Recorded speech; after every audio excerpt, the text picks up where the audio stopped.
In today's video, we're going to be making sourdough bread. And because I'm no expert, I asked Moritz to come show us how he makes it.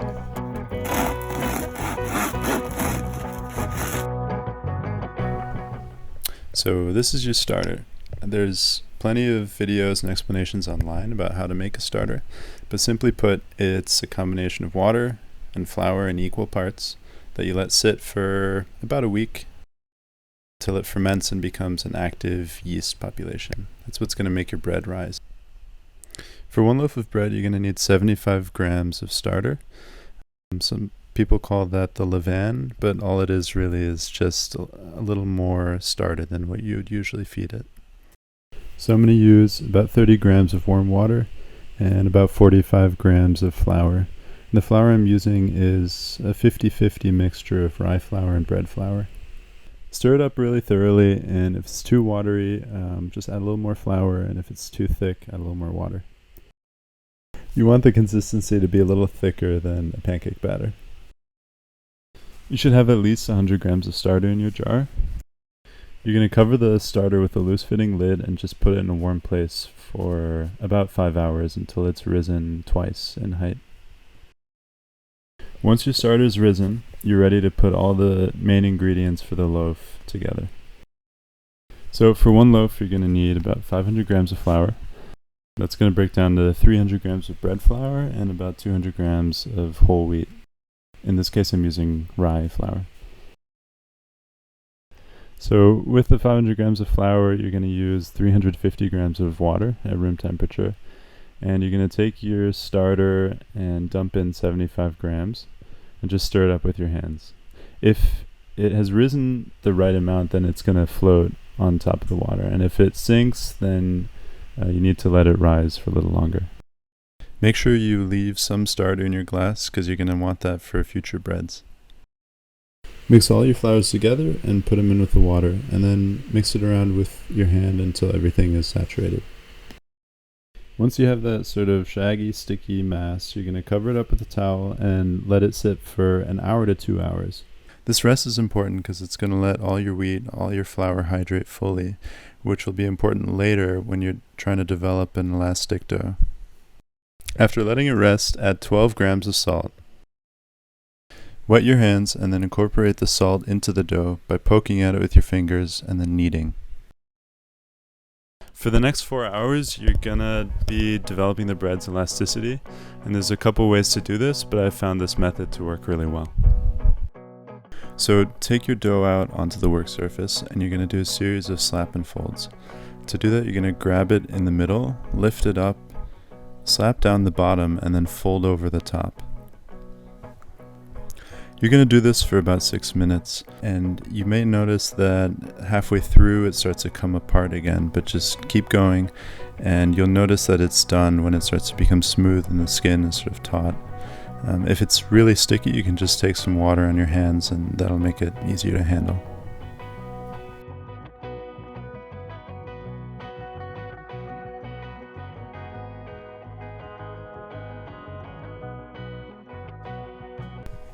Now you're going to let that sit and rise for the next 4 or 5 hours in a warm spot, and every half hour you're going to take it out and do a stretch and fold.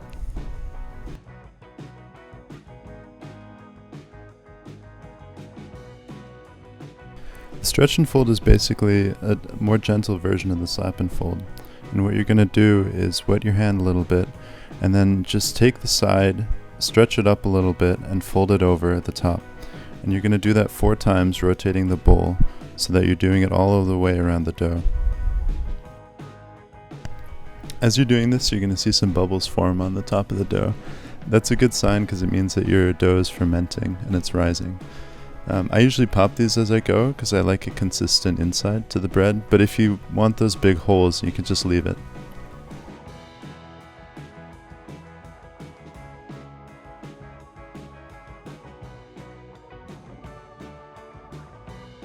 As you're doing this, you want to see the dough get a little more elastic and more shiny with each fold.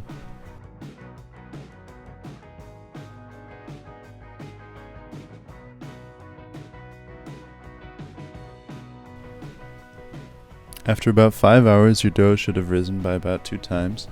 So you're going to flour your work surface and scrape the dough out onto the work surface. So this is the first step of shaping the bread, and what you're going to do is just sort of fold it into a general shape of a loaf. If you have a bench scraper like this, it's really helpful, but if you don't, you can just use your hands. Use a little bit more flour, maybe on the work surface, and some flour on your hands, and you can just fold it over. Once you have it in that shape, you're going to cover it with the bowl that you used to rise the dough, and let it sit there for 15 minutes. After 15 minutes, you're going to take the bowl off and just let it sit there for another 10 minutes.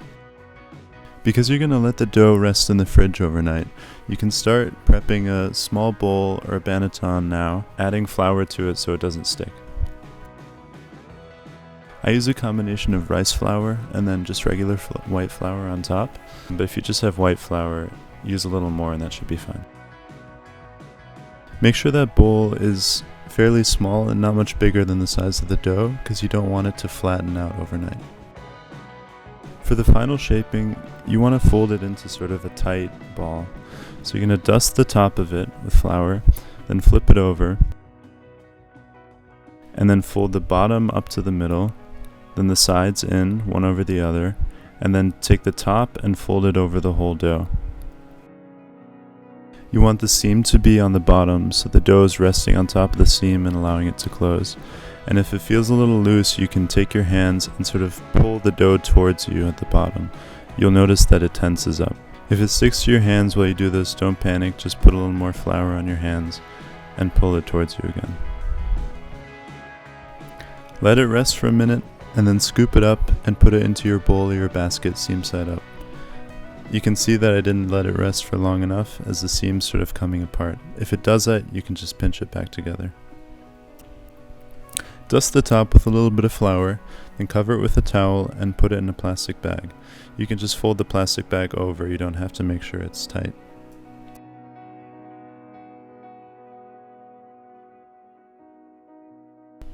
You can bake your bread as early as the next morning, but you can also wait until the afternoon. An hour before you bake the bread, you want to preheat your oven as hot as it'll go, along with the Dutch oven or the cast iron pan or the baking stone that you're using.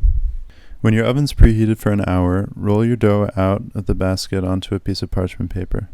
To score the bread, you're going to take a really sharp knife or a razor blade and quickly run it across the top of the dough. In the oven, the steam will escape from these scores, allowing the bread to rise evenly.